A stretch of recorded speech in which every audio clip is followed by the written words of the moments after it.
बीजान वो मैं सारा दिन घर में फारिग बैठी रहती हूँ, कोई काम नहीं होता करने को। मैं सोच रही थी कि इद्दत के दिन पूरे होने के बाद अगर मैं कोई जॉब कर लूँ। जॉब? अरे तुम हमारे घर की बेटी होते हुए जॉब करोगी? किस बात की कमी है बेटा? नहीं बीजान, इस घर में मुझे किसी चीज़ की कोई कमी नहीं है, लेकिन पहले भी तो मैं काम करती थी। पहले की बात और थी बेटा। पहले तुम अपने शौहर और अपने वालिद का बिजनेस संभालती थी, लेकिन हमारे घर की किसी बेटी ने जॉब नहीं की। हाँ, वैसे भी तुम इद्दत में हो, जब इद्दत खत्म होगी तो देखेंगे फिर। पर अगर तुम घर में रह के बोर होती हो तो ये तुम्हारा घर है बेटा, कोई घर के कामकाज में दिल लगा लो। मैं तो करना चाहती हूँ बीजान, लेकिन घर के काम करने से आपने मुझे मना किया है। ठीक है, अब हम ही तुम्हें इजाजत दे रहे हैं कि इस घर में रह के जो तुम्हारा जी चाहता है करो। जी बीजान। ज़ाहरा, तुम हमारी भांजी नहीं, हमारी बेटी हो। हमने पूरा अख्तियार दिया इस घर का तुम्हें, जो जी चाहे करो। अगर चाहो तो अपने दिल की बातें भी हमसे कर सकती हो। जी बिल्कुल। ज़ाहरा, यहाँ आओ हमारे पास।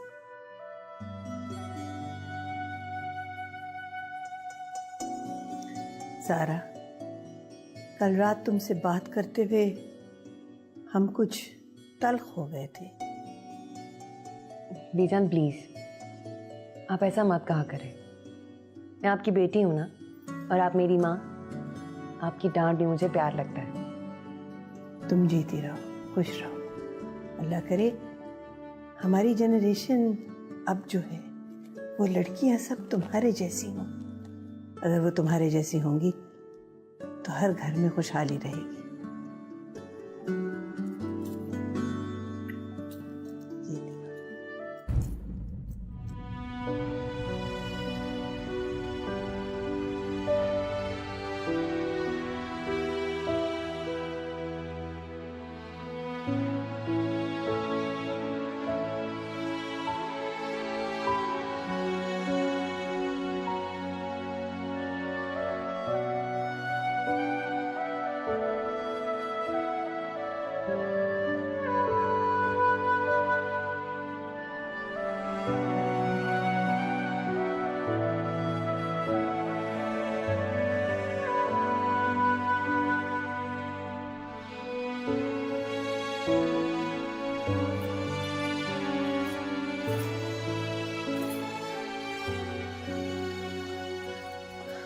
बीजान, बीजान वो रिमशा की अम्मी आई हैं। और रिमशा की अम्मी आई है? और का क्या मतलब हुआ?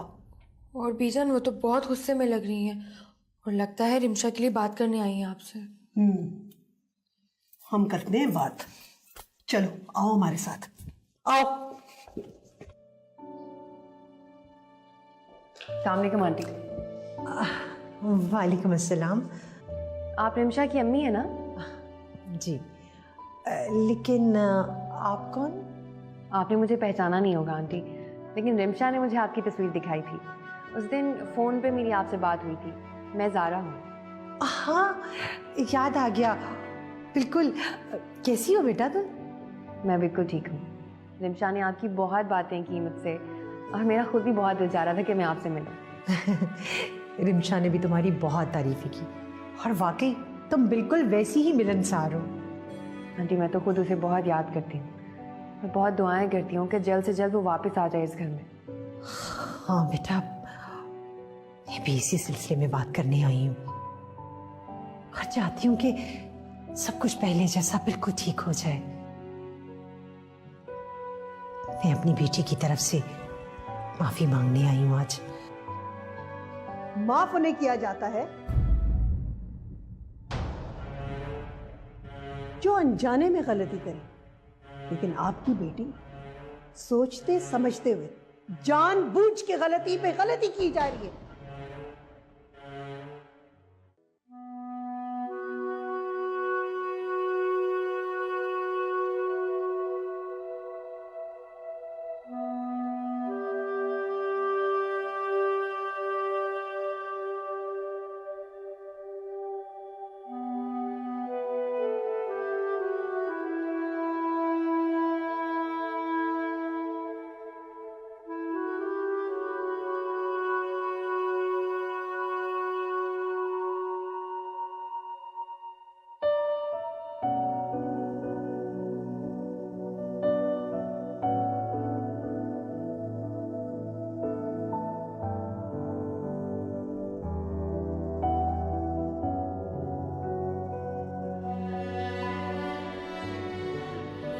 अजीब बातें करते हो नीमा। यार असल में तुम्हारे और मेरे घर में घर वालों में बहुत फर्क है। खैर घर वाले तो सबके ही मुख्तलिफ होते हैं, फर्क होते हैं। अब तुम्हारे बीच में तुम्हारा और मेरा कहाँ से आ गया? नीमा, तब जो भी है वो हमारा है। और वैसे भी उनके मिजाज, उनकी रवायतों को समझने में थोड़ा सा वक्त तो लगेगा ना। मसला सिर्फ बीजान का नहीं है, भाभी भी हर वक्त नाराज रहती हैं बीजान से। बात मोहब्बत की है नेमत। मोहब्बत में बहुत ताकत होती है। इंसान बड़े से बड़ा पहाड़ भी सर कर जाता है। मैं हमेशा तुम्हारे साथ हूं और मुझे ये बहुत खुशी है कि ये सब कुछ तुम मेरे लिए कर रही हो। बस मेरा हाथ कभी मत छोड़ना नेमत। मुझे तुम्हारा साथ चाहिए। बीजान माँ है और माँ की डांट सुनने में कोई बुराई नहीं है। बस तुम कभी मुझे झुकने मत देना। ये तो तुम्हारा बड़कपन है रिमशा,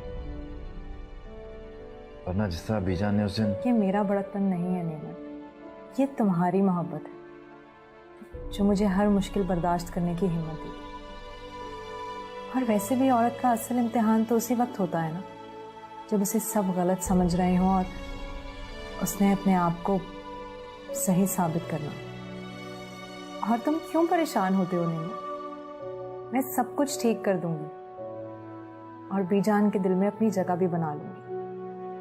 बस तुम कभी मुझे झुकने मत देना।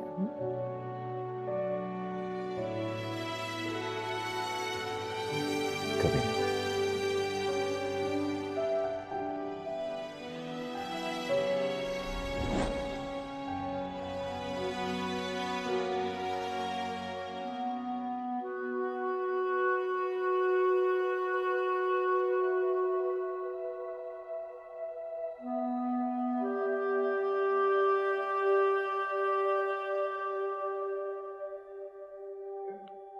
आयजा, सबके लिए चाय बनवा दो। नहीं बेटा, मुझे किसी चीज की जरूरत नहीं है। आंटी, एक चाय से कुछ नहीं होगा, बस अभी आ जाएगी। यास्मीन उन लोगों में से है जो अपनी बेटी के ससुराल में आके कुछ नहीं खाते पीते।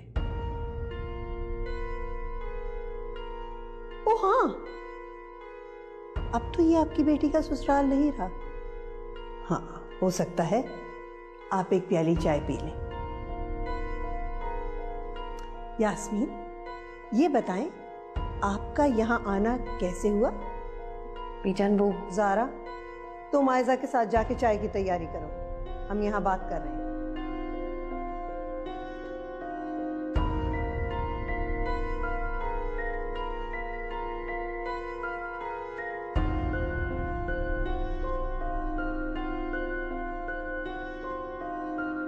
बीजान, मैं रिमशा और नेमत के बारे में बात करने आई हूँ।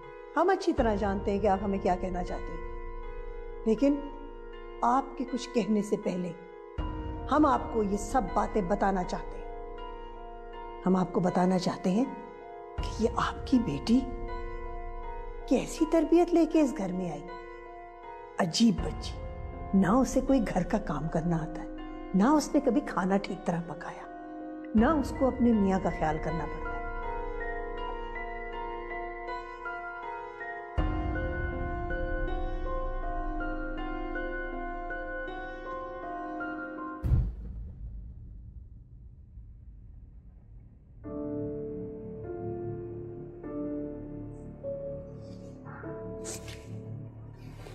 No reply.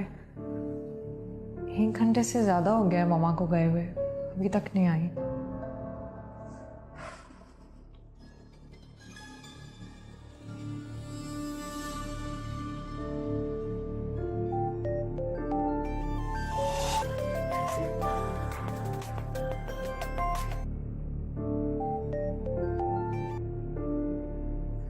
बोलो।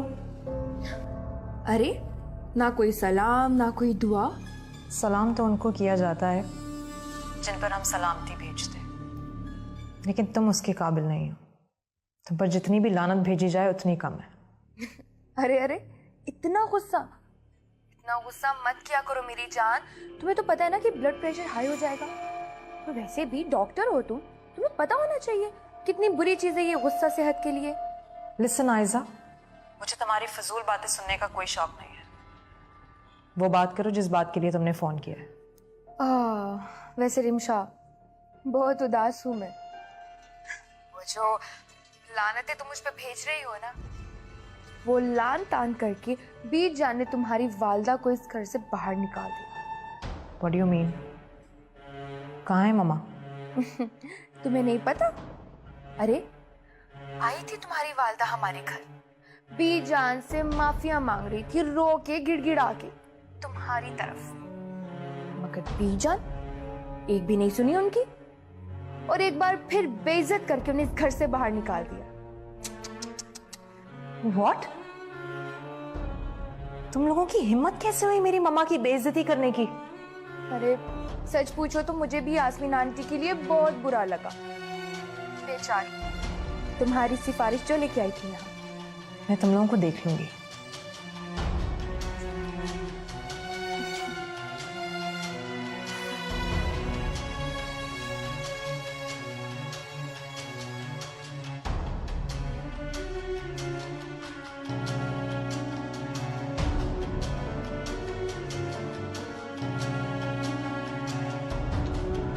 आंटी, आंटी, पीजान की तरफ से मैं आपसे माफी चाहती हूँ। वो अभी गुस्से में है इसलिए। नहीं बेटा, बीजान बड़ी है, उन्हें डांटने का हक है। मैं तो बस शिमशा के लिए परेशान, उसका बसा बसाया घर तबाह हो रहा है। आप परेशान मत हो, मैं पूरी कोशिश कर रही हूँ कि सब कुछ ठीक कर सकूं।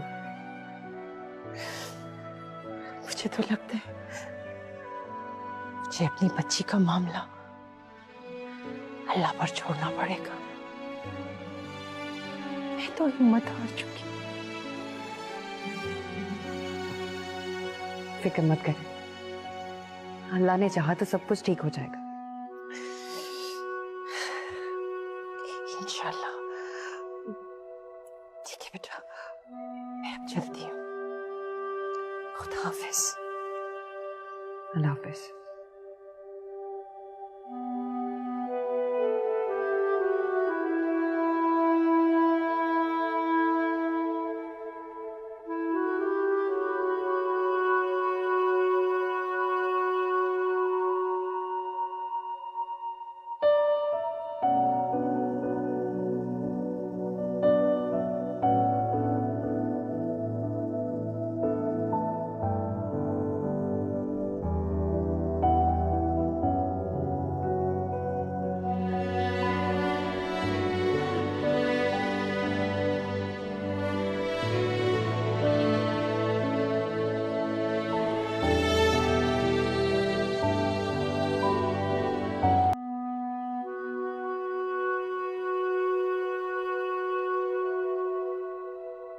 अब तो ये आपकी बेटी का ससुराल नहीं रहा। हाँ, हो सकता है आप एक प्याली चाय पी लें।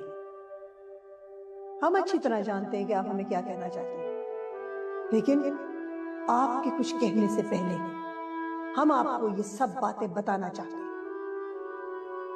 हम आपको बताना चाहते हैं कि ये आपकी बेटी कैसी तरबियत लेके इस घर में आई।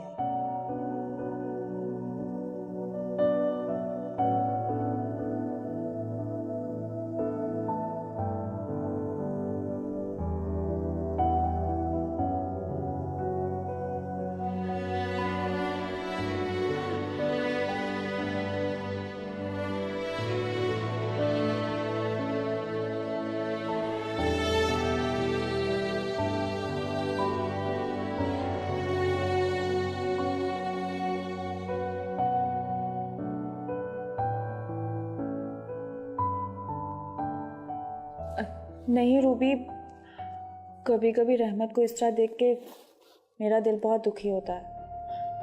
कहाँ इतना ऐशो आराम में रहने वाला आदमी मुझ जैसे मिडिल क्लास लड़की की वजह से इस हालत में ज़िंदगी गुजार रहा है। रूबी, मैं तो चाहती हूँ कि बीजा जल्द से जल्द रहमत को माफ़ कर दें और हम दोनों के साथ साथ इस आने वाली ज़िंदगी को भी एक्सेप्ट कर लें। नहीं रूबी, रहमत तो बहुत अच्छे हैं, बल्कि ये सब कुछ जो हो रहा है ना, मुझे लगता है कि इसमें मेरा ही कसूर है। अब अच्छा, मैं तुमसे बाद में बात करती हूँ रूबी। आप कब आए? अभी जब तुम फोन पे बात कर रही थी। सॉरी, मुझे पता ही नहीं चला।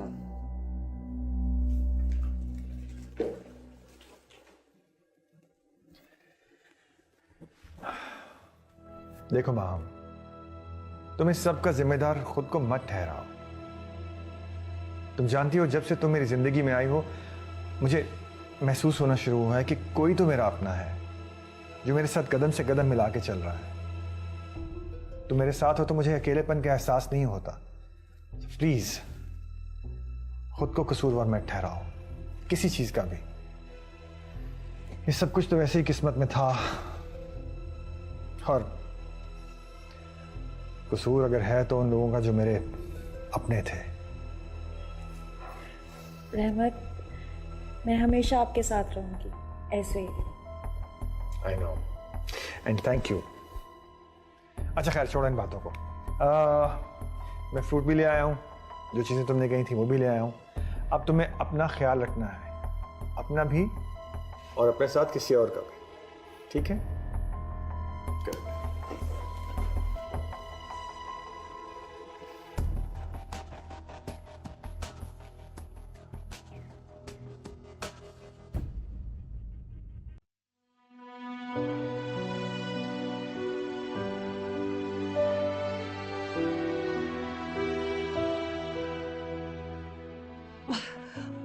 तो तौबा, मार्केट में इतना रश था, मैं तो ट्रैफिक में फंस के रह गई। तुमने खाना खा लिया था ना?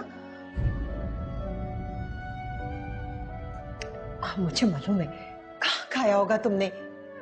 तुम्हारे हलक से तो एक निवाला नहीं उतरता जब तक मैं सामने ना हूं। मैं खाना गर्म करके लाती हूँ, फिर हम दोनों मिलकर खाएंगे। मुझे भी बहुत भूख लग रही है। और कितनी देर मुझसे सब छुपाएंगे मामा?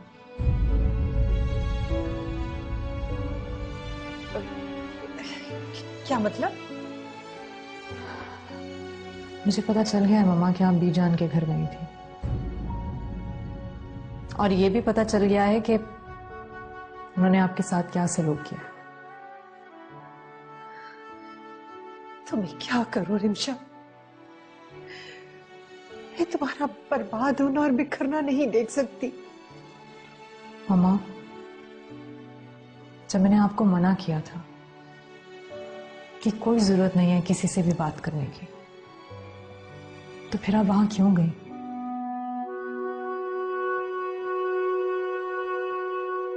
आपको क्या लगता है उन्होंने जो आपके साथ सलूक किया, उसके बाद मैं कभी भी उन्हें माफ कर पाऊंगी? सिमशा, तुम अपने इसी गुस्से की वजह से आज यहां हो। बेटा, हर लड़की को अपने ससुराल में अपनी ख्वाहिशात और जज्बात पर काबू रखना पड़ता है, कंप्रोमाइज करना पड़ता है। मामा, मैंने बहुत कंट्रोल किया है और मैंने कॉम्प्रोमाइज भी किया है। मैं आपसे पहले भी कह चुकी हूं मामा, और एक बार फिर कह रही हूं, मेरा अब उस घर से और उस घर में रहने वालों से कोई लेना देना नहीं है। कोई ताल्लुक नहीं है मेरा उनसे। मैंने नेमत के सामने अपनी शर्त रखी,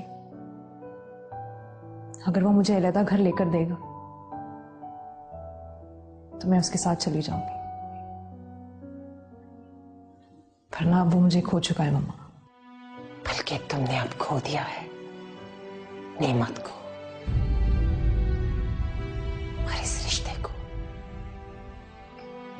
क्या मतलब मामा? रिमशा, तुमने सिर्फ अपनी जिंदगी ही बर्बाद नहीं की, बल्कि मुझे भी एक रोग दे दिया।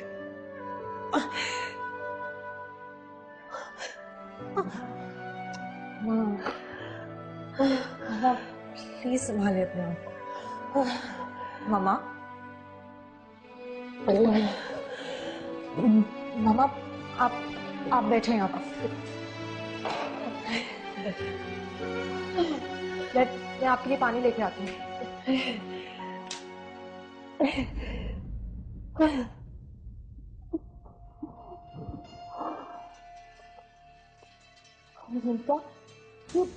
क्या हाल बना रखा तुमने अपना?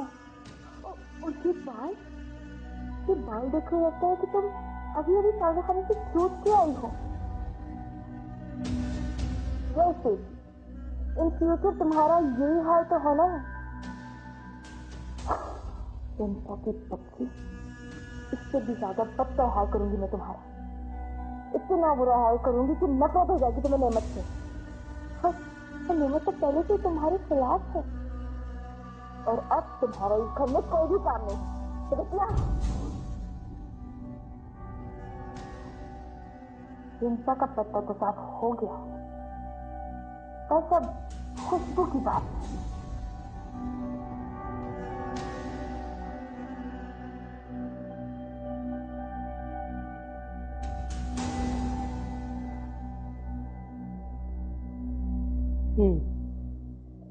सो हमने कह दिया सो कह दिया।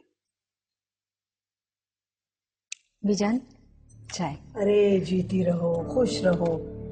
बड़े वक्त पे चाय लेके आई हो, बड़ी सख्त जरूरत थी इस वक्त चाय की। बहुत शुक्रिया बेटा।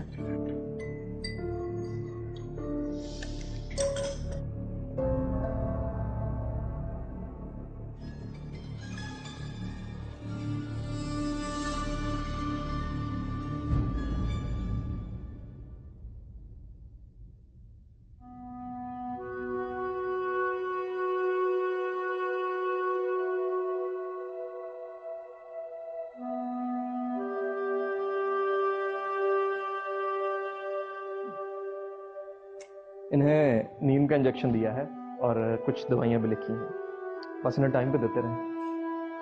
हुआ क्या था? हाई ब्लड प्रेशर, लेकिन अब घबराने की कोई बात नहीं है। बस कोशिश करें कि इन्हें किसी किस्म की परेशानी का सामना ना हो। Thank you. You are welcome. Please आइए।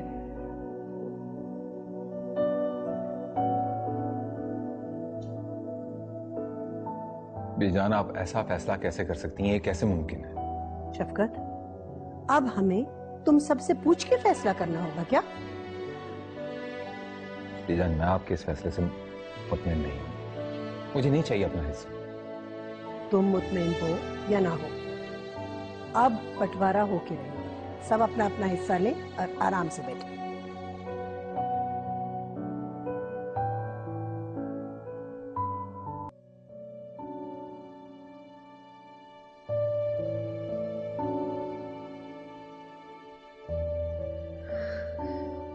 तो मैं क्या करूं रिमशा? मैं तुम्हारा बर्बाद होना और बिखरना नहीं देख सकती।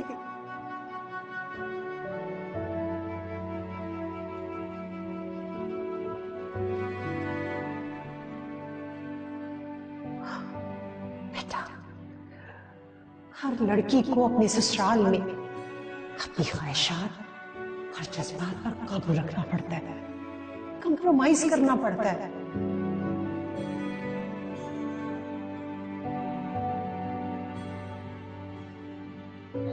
बल्कि तुमने अब खो दिया है नेमत को और इस रिश्ते को। रिमशा, तुमने अपनी जिंदगी बर्बाद नहीं की, बल्कि मुझे भी एक रोग दे दिया है।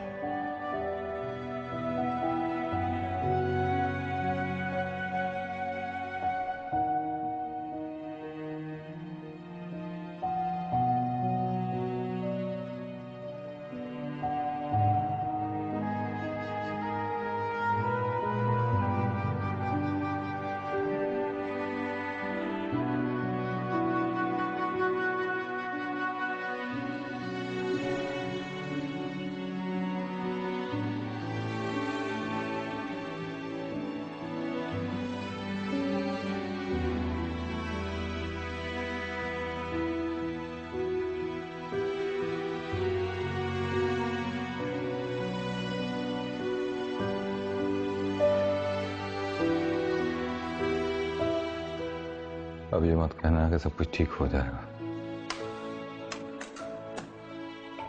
ऐसा कुछ नहीं होगा। बिल्कुल ठीक कह रहे हो तुम। अब इस घर के रिश्तों को टूटने से कोई नहीं बचा सकता। पता नहीं किसकी नजर लग गई है। एक वक्त था जब हम तीनों भाई इस घर में कितने खुश थे, बातें करते थे, हंसते थे, कितना प्यार था हम तीनों भाई। सब कितना फख्र करते थे। सब कहते थे कि बीजान के 3 बेटे, उनके 3 बाजू। पता नहीं क्यों बीजान अपने तीनों बाजू खुद से अलग कर देना चाहती हैं। मैं मानती हूं कि बीजान को बहुत गुस्सा आता है, लेकिन ये फैसला बीजान ने खुद से नहीं लिया। रहमत ने मजबूर किया था उन्हें। और अगर ऐसा ना करती वो, तो तब भी झगड़े होते घर में। तो मेरा क्या कसूर? मैंने तो बीजान से अपना ना हिस्सा मांगा ना कुछ और। मुझे अपने भाइयों बीजान से बढ़कर जायदाद पैसा नहीं है, नहीं चाहिए मुझे कुछ भी। मुझे सिर्फ अपने रिश्ते चाहिए। और है ही क्या मेरे पास? कुछ भी तो नहीं। जानती हो, अब मुझे लगता है कि मेरी माजूरी ही इन सब चीजों की वजह है।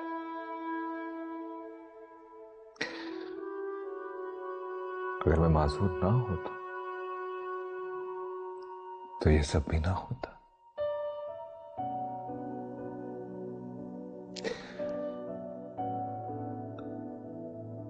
हार गया हूं मैं अपना सब कुछ। अजीब दाव खेला है किस्मत ने मेरे साथ। देखने वालों को मैं जीता हुआ लगता हूं, लेकिन अंदर से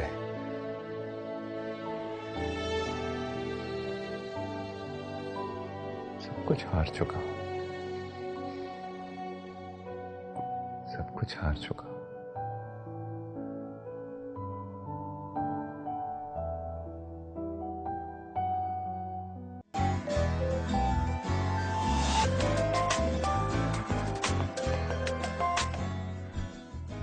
हेलो। हेलो रिमशा, कैसी हो? कौन? सारा आपा? क्या बात है भाई, अब मेरी आवाज भी भूल गई हो? नहीं आपा, ऐसी बात नहीं है। तो फिर पहचानने में इतना टाइम क्यों लगाया? जी वो एक्चुअली अम्मी की तबीयत ठीक नहीं थी, तो रात को देर से सोई थी, शायद इसलिए। क्या हुआ आंटी को? आपा आप तो जानते हैं ना कल अम्मी के साथ क्या हुआ था। Really sorry. आखिर हुआ क्या उन्हें? High blood pressure. Oh my God, I am really sorry Rimsha. मैं उस वक्त कुछ नहीं कर सकी, मैं बहुत मजबूर थी। नहीं आपा, आप क्यों माफी मांग रही हैं? इसमें आपकी तो कोई गलती नहीं है ना। अब आंटी की तबीयत कैसी है? अभी बेहतर है पहले से। डॉक्टर ने इंजेक्शन लगाया। रिमशा, तुम खुद डॉक्टर हो, तुम्हें दूसरा डॉक्टर बुलाने की जरूरत क्यों पड़ी? आप नहीं जानते इस वक्त मेरी क्या हालत थी। अम्मी को इस तरह देखकर मेरे तो खुद के हाथ पांव फूल गए थे। मेरे सामने कोई पेशेंट नहीं था कि मेरी अपनी माँ थी। मैं समझ सकती हूँ,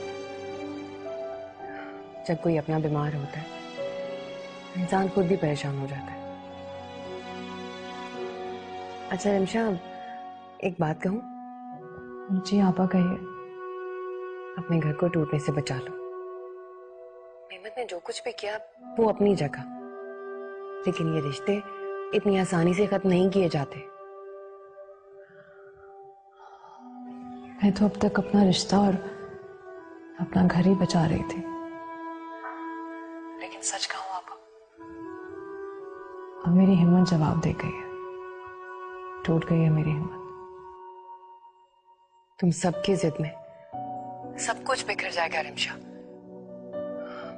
प्लीज तुम ही समझ जाओ, तुम ही जिद मत करो, तुम ही झुक जाओ। लेकिन आपा मैं ही क्यों? क्योंकि सब नादान और तुम समझदार हो। आपा मैं भी अम्मी को लेकर बहुत परेशान हूं। सच कहूं तो कुछ और सोचने की हिम्मत नहीं है मुझ में। तुम फिक्र मत करो, आंटी बहुत जल्द ठीक हो जाएंगी। अम्मी बस तुम उनका अच्छे से ख्याल रखो और प्लीज मेरी बात पे गौर जरूर करना। जी आपा। खुदा हाफिज। अल्लाह हाफिज।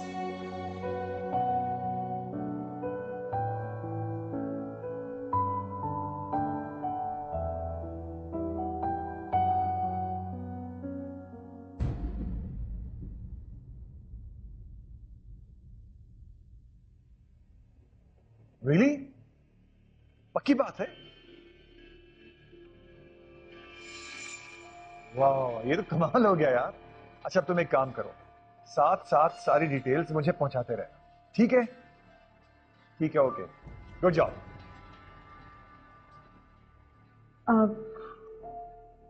रहमत, मेरी आज तबीयत ठीक नहीं है, खाना हम बाहर से ना मंगवा लें? हाँ हाँ, क्यों नहीं भाई, हुक्म करो, क्या चाहिए?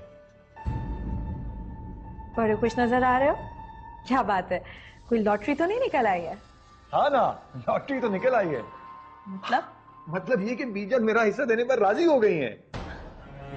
सच? हाँ, कैसे ना मानती।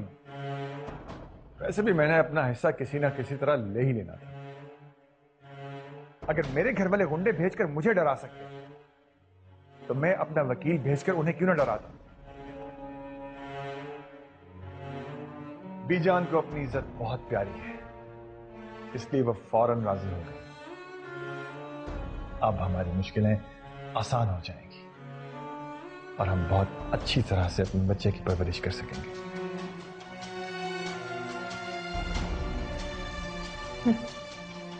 ये बच्चा तो एक बहाना था, आखिरकार मेरा प्लान कामयाब हो गया है। मुझे साजिद को बताना होगा।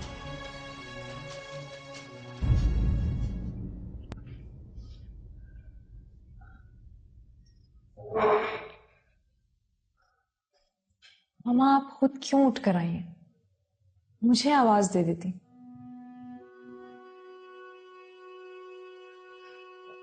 आपकी तबीयत कैसी है अब? मैं आपके लिए कुछ खाने के लिए लाती हूँ। मम्मा। नेमत से बात की तुमने? नहीं, अभी तक नहीं की। बस आप प्लीज जल्दी से ठीक हो जाएं। मैं उससे बात कर लूंगी मम्मा। आपकी खुशी में ही मेरी खुशी है। रिमशा, हर बार की तरह इस बार भी तो झूठ नहीं बोल रही हो तुम।